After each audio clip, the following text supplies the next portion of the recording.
they've done studies that showed that out of all of these psychedelic substances, whether it's ketamine or 5-MeO-DMT or ayahuasca or salvia divinorum, ketamine was the most likely to produce kind of this experiential near-death experience.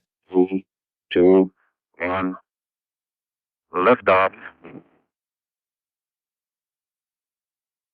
Welcome back to the Ketamine Startup Podcast. This is where we talk about how to start up a ketamine infusion clinic, market it, and much more. Today's episode is actually a special collaboration with Dr. Carl Bonnet, who is the CEO and medical director over at Klarisana. He and I had a very fascinating discussion regarding Matthew Perry, the concept of ego death, near death, and kind of our thoughts on this. So this is a special release that will be both coming out on Dr. Carl Bonnett's YouTube channel, as well as our YouTube channel, as well as this podcast. So stay tuned and learn more. Hey everybody, my name is Carl Bonnett. For those of you who don't know me, I am the founder and medical director of Klarisana. And today I've got Dr. Sam Coe, a fellow emergency physician, and he is the founder and medical director of Reset Ketamine in Palm Springs, California. And Sam and I have been colleagues and working in the ketamine space for, I think, over 7 years now. He also runs the Ketamine Startup course, which is an outstanding educational opportunity teaching clinicians how to set up their own ketamine clinic and how to avoid a lot of the pitfalls that both Sam and I have painfully experienced over the last few years. So, Sam, thanks for being here, man. Carl, it is such an honor and pleasure to be with you, a fellow emergency medicine colleague in this psychedelic/ketamine space. Thank you for having me. Yeah, it's awesome. It's great to talk to you, and looking forward to the conversation today. Excellent. Cool. So, hey, so what I want to talk to you about today, Sam, is Matthew Perry. And I know Matthew Perry's been in the news a lot. It's kind of, the hot thing to talk about him and ketamine and whatnot. But my concern is, one of the things that's been talked about with him a lot is his view of the death of the ego. If you look at his autobiography, he said, I'll quote right now, look at my other screen, as the music played, the K ran through me. It all became about the ego and the death of the ego. Now, a lot of us in the ketamine space do talk about ego death and ego disruption and whatnot, but my concern is that people may read that quote retrospectively now and be like, oh, what is this witchcraft? What are we talking about with the death of the ego and whatnot? So I want to get your opinion, like in your practice, does disruption of the ego, death of the ego, quote unquote, is that a desirable thing? Is that something you use therapeutically? Like, what are your thoughts, man? Yeah, it's a really good question because, when someone says the word ego, like, well, what are they talking about? Because we have like the Freudian definition of ego where I don't know if you remember from like psychology courses back in the days, you had like the superego and the ego and the id. So there's kind of like the psychological definition. But I'm assuming with Matthew Perry, it's more of kind of like everyday languaging. So ego referring to the sense of self or self-esteem. And so we can talk about someone who has, a big ego, right? Kind of arrogant, kind of all in their own head, or someone who has like a healthy ego. And when Matthew Perry was speaking about death of the ego, I'm assuming, going back to this definition, I think it was that sense of self. And at least at our clinic, sometimes it can be useful to have that kind of death of the ego, assuming, that sense of self, because when someone's sense of self dissolves, and of course this is temporary, it's not a permanent thing, it's during the ketamine infusion at the clinic with, monitoring and everything, they're going to return back. And they may get a renewed sense of who they truly are. And so if someone has a default mode way of thinking, we refer to that as the default mode network. And maybe that default mode is not as healthy as can be. And sometimes need to reset that and create some new neural grooves and pathways. Yeah. Yeah. It's unfortunate. I wish he had actually, written about it more, to get a better understanding of where he's coming from. What does he mean by that? Because, like I think you alluded to, like, when we talk about, death of the ego, I mean, it's a figure of speech, and we're talking about, destroying a quote unquote, a maladaptive part of your psyche and a part of your code, so to speak, to use a computer analogy that's not beneficial and just not constructive. But like, we're certainly not talking about anything related to actual, death. And I kind of get the sense that he was I don't know, maybe like engaging more in escapism, the idea of just, I want to get out of the world and whatnot. And I mean, I don't know. What do you think of that? Was he just trying to kind of, Yeah. Well, what's fascinating because, just to recap the story about Matthew Perry is, I believe back in the pandemic, and I think this is in his autobiography, he was actually in Switzerland getting intravenous ketamine at a clinic that specializes in substance use disorders. Mm-hmm. So when he was speaking about this ego death, I believe he was referring to his experiences at that ketamine clinic where, I'm assuming he was with medical professionals and getting his vital signs checked and et cetera.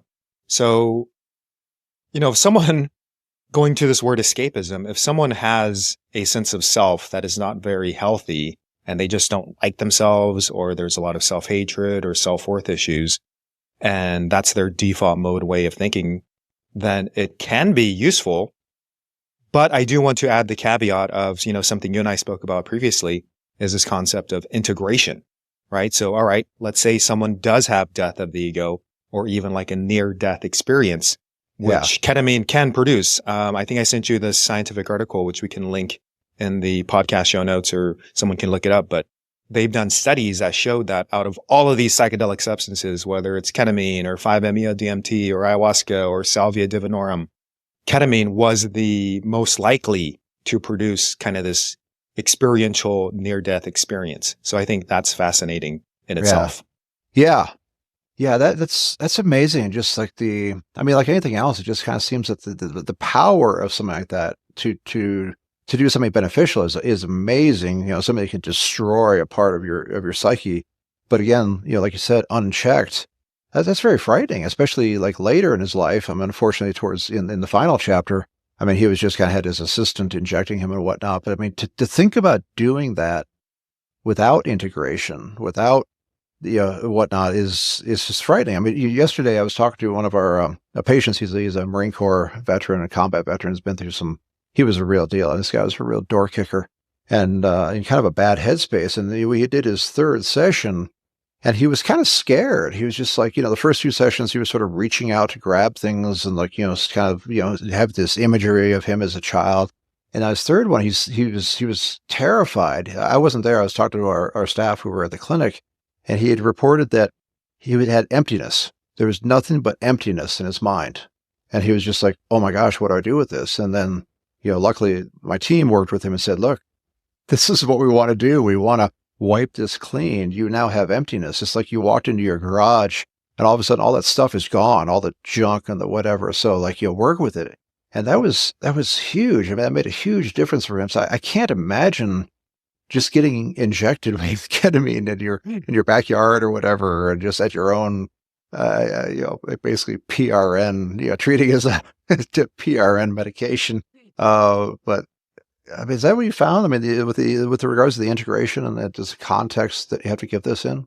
Yeah, and also you bring up something really important, which is preparation, right? Like letting the person know that this is what they may experience. And, going back to your patient who had a clear mind, I think about like Buddhism, for example, when people are in these long, deep meditations, that's kind of their goal, is to have no mind. And if someone is not anticipating or aware that this could potentially occur during the infusion, I imagine it can be quite scary. They've done some studies where they took healthy volunteers and they put them on like EEGs, which are electroencephalogram, like patterns of the brain. And what they found were that patients who were receiving intravenous ketamine or just ketamine in general, they actually started entering the same exact brainwave physiology as like long-term meditators who had been doing it for 10, 20 years. So in a way, that patient who experienced this, state of no mind, or, someone may call it like a state of Satori or Zen, like that can be useful because, the mind is a great tool, but also it can be a terrible master. Mm-hmm. And we want to use the mind, not necessarily be the tool for the mind. Right. Yeah. Yeah. It's just so unfortunate, man. It's just like, to hear what he went through and to hear the ketamine being given, because you and I know, we've been doing this for a long time, right? The number of lives you've saved. I half jokingly say that I've saved more lives 9 years of psychedelic medicine that I did in 22 years of emergency medicine. This is rock and roll. But to hear that it's not, the way it was administered is just so, I mean, it's criminal, obviously. So, and I think that'll probably play out.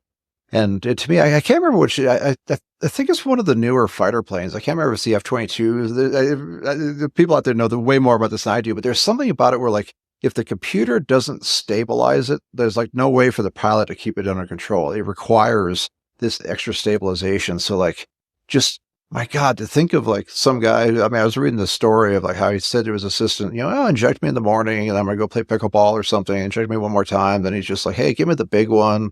I'm going to go take a swim. It's like, just, it's tragic. It really is, because it really ignores all the crucial components of ketamine therapy. There's the preparation, there's the intention, there's the set and the setting and the experience with medical professionals, as well as the integration. So it's a very sad story, and it's kind of embarrassing and shameful in a way, because you may or may not know this, but one of the doctors who was indicted and actually I think recently pleaded guilty was a fellow emergency physician. So it's another thing. It's like, oh my gosh, what was he thinking? Yeah. And, I think about ketamine as a tool, and the tool can be incredibly powerful. It can be incredibly useful, but also it can be dangerous. Like, as a metaphor, because I love metaphors, if you think about fire, right? Like, fire can be an incredibly useful tool when we have a piece of meat, or we want to cook some chicken, or, cook a steak on the grill. Like, yes, that fire can be really useful, but at the same time, that same exact fire can burn down millions, hundreds of square feet of forest and, start burning down homes. So it's like, we have a really powerful tool. How can we use it in the most effective, safe, and responsible way? Because it can potentially turn into a wildfire that can be devastating. Yeah. Yeah, absolutely. Yeah. I think, the quote I heard, the fire can cook a person's meal or can cook the person, right? Like, and it's just, oh man. So what, I guess moving forward from here then, like, what are you hearing from your patients? Is there anything I know you've been doing an incredible job from the get-go. I mean, but is there anything you're changing as far as your practice in light of some of this and other, bad publicity about ketamine? I think the biggest thing is education, because you and I and, some of the viewers may know about ketamine therapy and its regular medical professional use. But when someone hears the word ketamine in general, and then they associate it with this, really sad, unfortunate news with Matthew Perry and illegal behavior, it kind of taints the entire industry. So I think the crucial component is education as much as we can, and say, hey, there's, really responsible ways to do this. And it is a powerful tool. Remember, it is a general anesthetic. And there's very irresponsible ways to use this. And I think clearly delineating between, responsible versus irresponsible, normal medical use versus non-medical recreational use. Those are two completely different things. And I think that discernment between those two is really important to share. If you tuned in to our episode today, chances are you're curious about the ins and outs of starting up a ketamine clinic. It's an exciting field, but let's face it, the journey from idea to actually opening day can be quite daunting. That's why we've created something special for you. Think of it as your personal roadmap, a free downloadable checklist that lays out the essential steps you need to consider when starting up your ketamine clinic. This checklist is designed to help you avoid common pitfalls and launch your trajectory to success. So how can you get your hands on this checklist? Simple. Just visit www.ketaminestartup.com/checklist and grab your free copy today. We've made it easy and accessible because we believe in supporting our community with a valuable resource. ketaminestartup.com/checklist. All right, let's get back to our discussion. Stay tuned and don't forget to download your free checklist during or after the podcast. Yeah, it kind of struck me today. I mean, there's obviously a lot of like legalization moves going on in the country, to decriminalize, to legalize various substances, which at an ethical level, I don't necessarily, I'm a libertarian. People can do whatever they want. But, do you think that this will feed into that discussion, into that dialogue as far as like, should certain things be available over the counter or at dispensaries and whatnot? What would go into your mindset as far as your calculus, I suppose, as far as, hey, what should be regulated, what should be legal? I mean, that policy discussion may be over my pay grade. Yeah. But, I will, there was an example of, I think it was an airline pilot. You may have heard about this, who took some psilocybin because he had heard all this great news about it for depression. And apparently this pilot was suffering from depression, couldn't really tell anyone about it because as a pilot, that's like, they kind of get like a red mark for expressing their desire and needs for mental health. Anyways, this pilot took psilocybin with some buddies at a camping trip.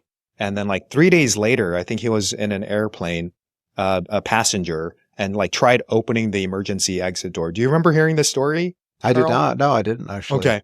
So again, this is like with psilocybin, which there are, FDA, I think they're in phase 2 trials. There are some studies coming out and it's used for depression and even like publications in the New England Journal of Medicine. So these substances and psychedelics, whether it's psilocybin, ayahuasca, ketamine, etc. Again, these are really powerful tools, and it goes down into like, how can we use it responsibly? And I don't care what drug it is. I mean, it could be cocaine or it could be fentanyl. Like, we know those can be dangerous, but sometimes if someone has a femur fracture, I want to give them 50 micrograms, 100 micrograms of IV fentanyl in the emergency department setting with the very intentional use. Because if someone is in a lot of pain, and let's say they have, I don't know, like a severe fracture or burn or car accident, like we're administering it very safely. So again, I think it's using this wisdom and discernment of like, how can we use it in a regulated, responsible way, and also know that it's not going to be used. Some people may take it onto the streets and cause overdoses and all sorts of stuff. Yeah. The other thing I was thinking about last night was, because this whole Matthew Perry and everything, there's all these news reports. It's pretty rare for this to occur, right? And we know that ketamine has been administered billions of times. It's on the World Health Organization's essential list of important medications at any healthcare system. It's used every day in hospitals, internationally, in the United States, in every country. And so the fact that Matthew Perry and all of this has gotten so much news, I think in a way highlights how rare it is. It's kind of like, when you hear about a great white shark attack, like that's pretty rare, but when it does occur, like there's all these news reports about it. Yeah. So I would also let the, people who are listening, like, yeah, it can occur, but it's, quite rare for this to actually occur. And I think you're doing a study on this with clinics and how often they have to call, emergency medical services. Yeah. We're trying to do a retrospective survey of all these, as many clinics as we can, just to ask how many times did you actually call 911 and transport someone medically? How many times did you have to use advanced airway equipment? And the hypothesis being that it's super, super rare. So yeah, it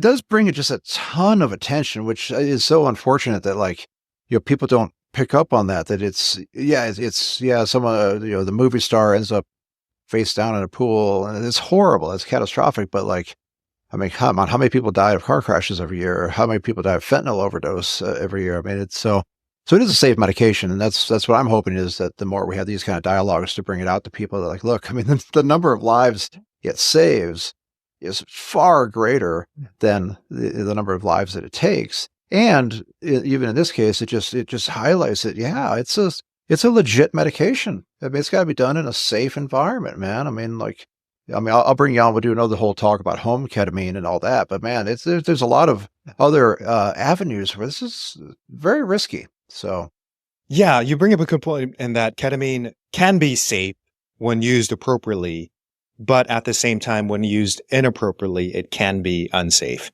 And I think that's why patients and people who are interested in considering this, it's like, yeah, it can be safe, but just make sure you're doing it with medical professionals who know what they're doing versus, with someone who's untrained in a jacuzzi. Like that can be very dangerous in itself. Yeah. Bad idea. All right, Sam. So as always, thank you so much for your time today. This was a great discussion. And, I want to close by saying that, my heart goes out to Matthew Perry's family, really. I mean, the purpose of making this video and some of the other videos in this series is not in any way to make light of what happened to him, but rather to use that unfortunate experience to sort of show how ketamine can be done well, how it can actually save lives, and if it's being done in the context of clinics such as yours, and hopefully people feel mine, it can be just a very powerful tool. So, Sam, thanks so much for being a part of this discussion. And any last thoughts on that before we go into some of the how people can get a hold of you? Well, I just want to give you a shout out, Carl, because all the education and information that you're putting out there for patients, I think it's really important. You definitely have the background and the experience in the space. You've been doing it for, quite a long time. So I think it's important for experienced clinicians and physicians like yourself to get this information out there. So thank you for all of your hard work. Really love all the videos that you're making and sharing with general public. For any clinicians out there, just so you know that this space is getting crowded, and there's a lot of competition, a lot of people in it. So if you're brave enough to want to jump into the fray, give Sam's website a look, and consider the training course that it can really put you quite ahead of the power curve as far as getting up and running. So awesome! Well, thanks again, Sam. We'll talk to you soon. All right, see you on the next video. Take care.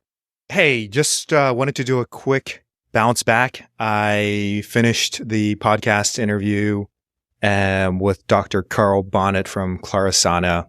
And yeah, just had a few extra thoughts about the concept of near-death experiences and ego death. And, one of the interesting things about ketamine is it does create non-ordinary states of consciousness, which basically means, some people will feel like empathogenic. They might feel a sense of universal connection. They might have a past life review. Kind of like reaching the end of their life, near-death experience, ego death, etc., which was described by Dr. Eli Kolb. And he talked about these 4 different types of experiences that patients can have with ketamine administration. So what is the benefit of having a mystical or spiritual or these relaxed ego defenses or even ego dissolving? Well, I think it comes down to how one uses that information and that experience. Again, going back to this concept of integration, where someone will have this type of experience and we can use it in a positive way or in a negative way. So if someone's like, you know what, nothing really matters in life. Now, that could be taken in one of 2 ways, where you become apathetic and you're just like, F it, I don't care about anything. Or you can say, you know what, maybe I need to be less concerned about the minor things. Maybe I don't need to be as stressed out about X, Y, and Z. So again, having the experience, making the meaning from that experience can be really an integral part of the ketamine therapy. On the interview, I touched upon this article that was done by Dr. Martial et al., talking about the semantic narratives of patients who actually had a near-death experience. So these are patients who really had, a cardiac arrest, a car accident, some sort of complication in the operating room, and they made it, and they actually wrote down or typed down what their experience was like. And then the researchers went to a website called Erowid.org, where people write about their recreational ketamine experiences and psychedelic, experiences with MDMA and ayahuasca and et cetera, et cetera. And when they uploaded those into a software program, they found that the ketamine experience was very similar to the experiences that the patients who actually had an NDE, like that was almost exactly alike. And so the researchers in the study, they said, well, what is going on? And their hypothesis is that at the time of death, real death, that possibly the brain releases endogenous substances that are like ketamine, that are an NMDA receptor blocker, and which may explain why those experiences are so similar. The thing to wrap up and, just touch upon Matthew Perry, I think, again, it's really sad, it's really unfortunate, and it was irresponsible.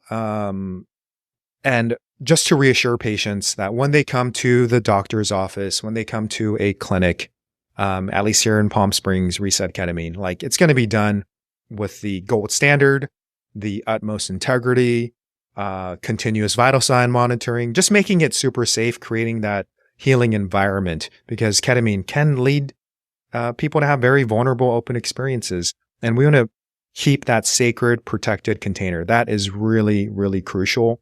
as part of the ketamine therapy. Thanks so much for joining, and I will see you in the next episode.